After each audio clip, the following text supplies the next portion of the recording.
Sa resulta ng 2022 International Student Assessment or PISA, pang-77 ang Pilipinas sa 81 na bansa na lumahok sa international assessment na ito, bagamat expected na natin nakabilang ang Pilipinas sa mababang pwesto, anong mga hakbang ang ginagawa ng DepEd, upang maiangat ang kalagayan nito sa kasalukuyang resulta ng PISA 2022?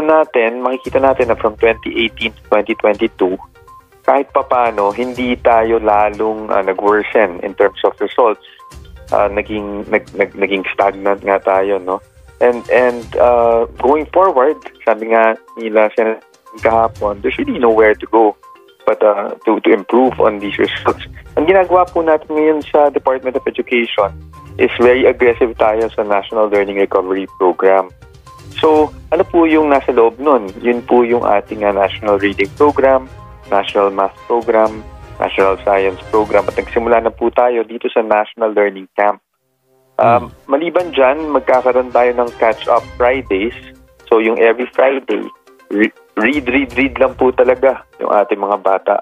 So yan yung mismong gusto nating gawin sa kasalukuyan para magkaroon ng National Learning Recovery. Pero aside from that, syempre yung overarching natin, no, na ginagawa is really yung matatag curriculum na nilabas na natin, yung K-10. We're hoping that with a decongested curriculum, talagang mas makakapag-focus yung ating mga learners pagdating sa math, sa science, at of course, sa reading. Ano ang masasabi ng DepEd tungkol sa dami ng mga competency na dapat pag-aralan ng mga estudyante?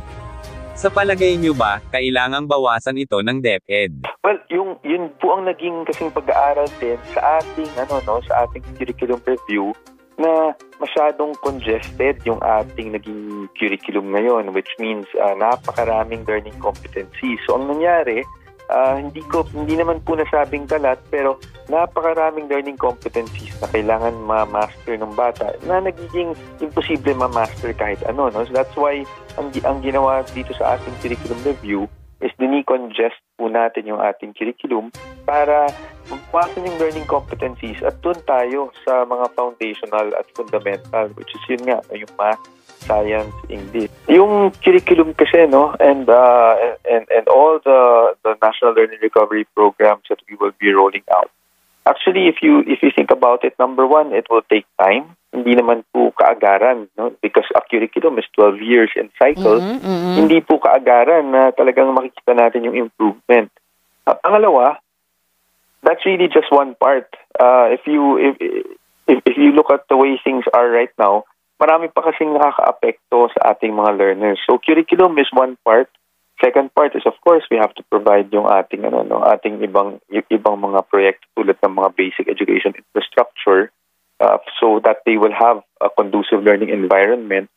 Pero more importantly, at the end of the day, socio-economic po kasi yung nagiging problema, meaning maraming bata na lumabas sa studies, no, na maraming bata na parating absent dahil kailangan magtrabaho, kailangan alagaan ang kanilang mga magulang, maraming ibang factors. And that's why ang sinasabi nga natin, no, curriculum is one part, but we really need a whole of nation approach kasi ang problema po ang sanhi ng problemang ito ay hindi lamang sa curriculum. Napakarami pong factors. Anong maaaring maging tangible targets ng DepEd para sa susunod na taon? Well, meron naman po tayong mga national assessments, no? Meron tayong National Assessment Test. So, in fact, ngayon ang ginagawa namin, gusto sana namin maging digital na yung ating assessments para mas mabilis yung resulta. Kasi sa ngayon, pag nagte-test tayo, napakatagal po ng resulta eh.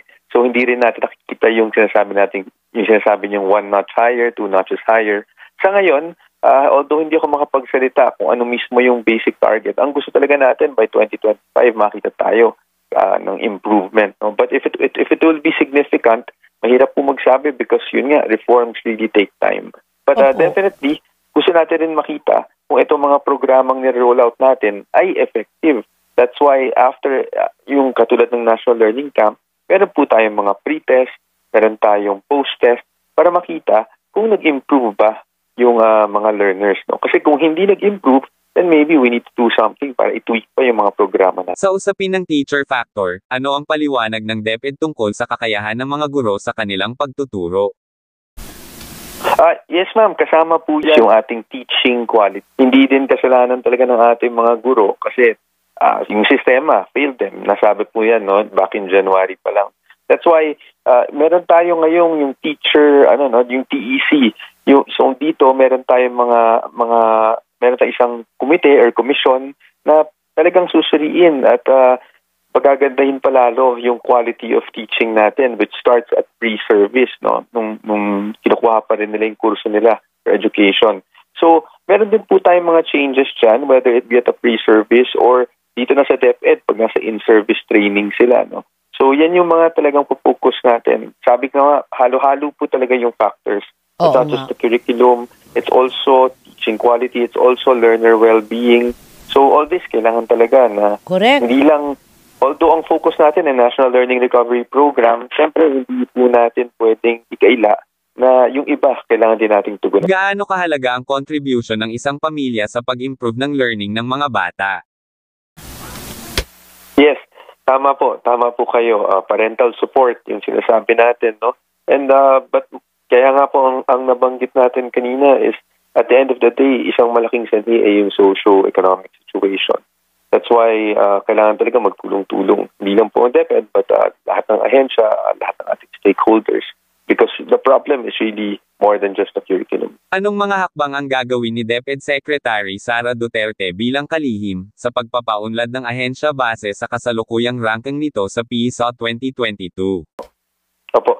Well, ito pong PISA, sa unang-una sa lahat, hindi po talaga natin in-expect na magiging maganda yung ating resulta. Dahil number one, alam naman ng ating Vice President Secretary na itong PISA ay pandemic PISA. Meaning, itong exam na to ay nakuha ng ating mga learners noong panahon ng pandemic from March to May 2022. So, ang sa kanya po, definitely, sabi nga niya, there's a lot to do so that we can improve.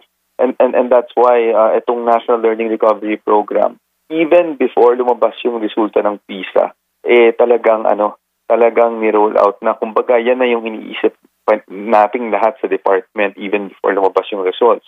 At yung isang pinakabagong nilunsad niya would be yung Catch-up Fridays, which is talagang ang ating Vice President Secretary of Education ang nagsabi na kailangan natin gawin kasi kailangan talaga natin mag-focus sa pagbabasa. So every Friday, lahat ng ating mga paaralan ay talagang read po. At ang kasama lang sa reading na yan would be yung ating values education at yung health.